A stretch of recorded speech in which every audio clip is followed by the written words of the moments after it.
look.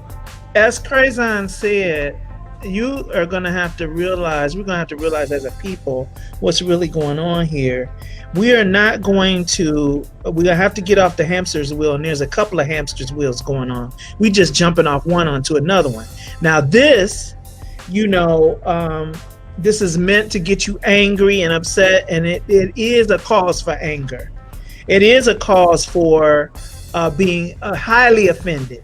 However, your response cannot be emotional. Your response is we're going to have to unify, and we're going to have to make things happen with intelligence and strategy. Intelligence and strategy. The intelligence and strategy they don't think we have. That intelligence and strategy.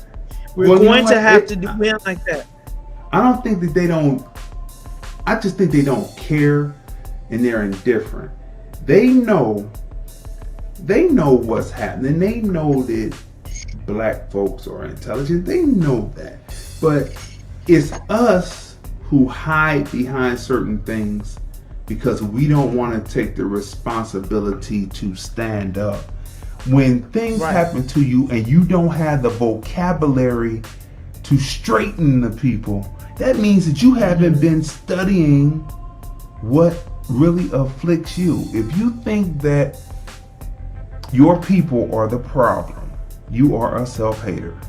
If you think that just saying thank you Jesus is going to get you through this and people will see you for who you are, and you never put the vocabulary together to kick it up against these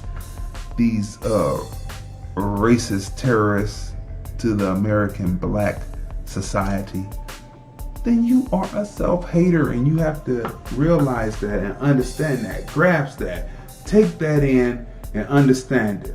Because if it was a 17-year-old black man out there, first of all, they would call him a man and not a boy. They're calling him a boy. They would call him a man already, and you know what would happen. But so he would be ready to go to war with both sides. And see, that's the reality of what's going on here. First of all, you're listening, for those who are coming in, you're watching and listening, hashtag TFRPodcastLive Observation Show by Crazy D with my special guest, my sister Tonya. Make sure that you smash the like button. Make sure you smash that share button, put it up on your pages, and make sure that you go to our Cash App.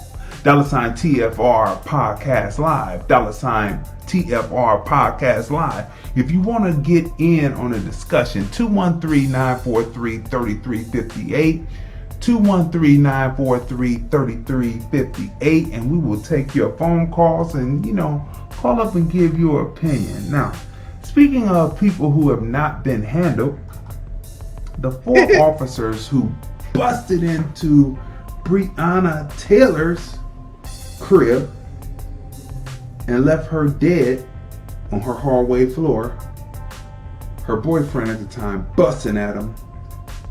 They issued a warrant for his arrest and charged him with attempted murder of police officers, but they bust in firing at the wrong house. And she was an essential worker.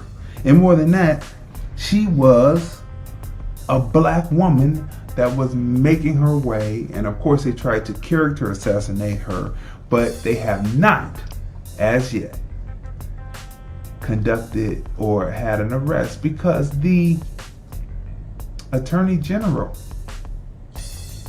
ready? You ready for this? This is the Attorney General, and this is what we're talking about when you really realize what's happening and you understand what the rules of power are for you to ascend in power within this government. This guy, see this guy? This guy right here.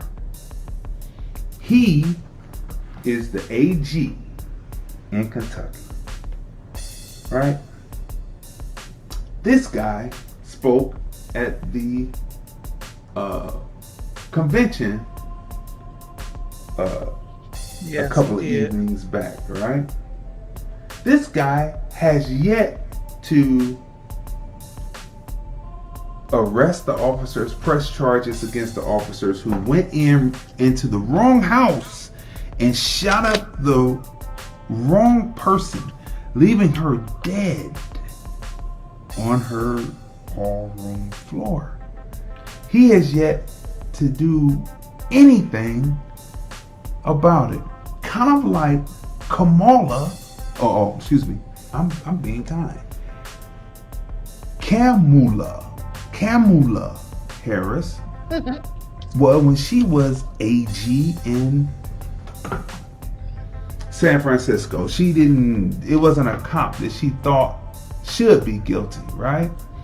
So these are the things that we see as American blacks in this country, and we have to come to a realization about what's really good and what's really going on, and why do you get aggravated and upset when this is the way it is, the way it's gonna be, until we start to take security of our neighborhoods into our own hands.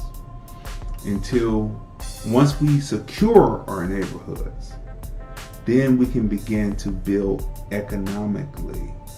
So what do you have to say to that? First of all, how do you administratively, because something is wrong down the pipeline, how do you enter into the wrong house? How do you do that? Who gave you the address to the house you were supposed to be going in? I would assume it would be someone at the 911 or something like that, but it seems like if they were going in that way, it probably had been some kind of investigation or something, and they were after someone in particular, which is how we gather that they went into the wrong house. But even if it was the right house, the way that they went in there, anybody that was in their house sleeping or whatever would have been startled to have all of these people entering their home in the middle of the night, and so it was going to be some kind of wrong confrontation with that. And so, but this going into the wrong house does not excuse the act, though. It does not excuse the act. And so dragging the feet in this case and any other case where a black person is involved, I'm not saying whites don't matter. I'm talking about anywhere where black people are involved. It's a very sensitive issue. You're going to drag your feet in dealing with it. You're going to drag your feet from coming to some kind of resolve. Who's benefiting from you dragging your feet?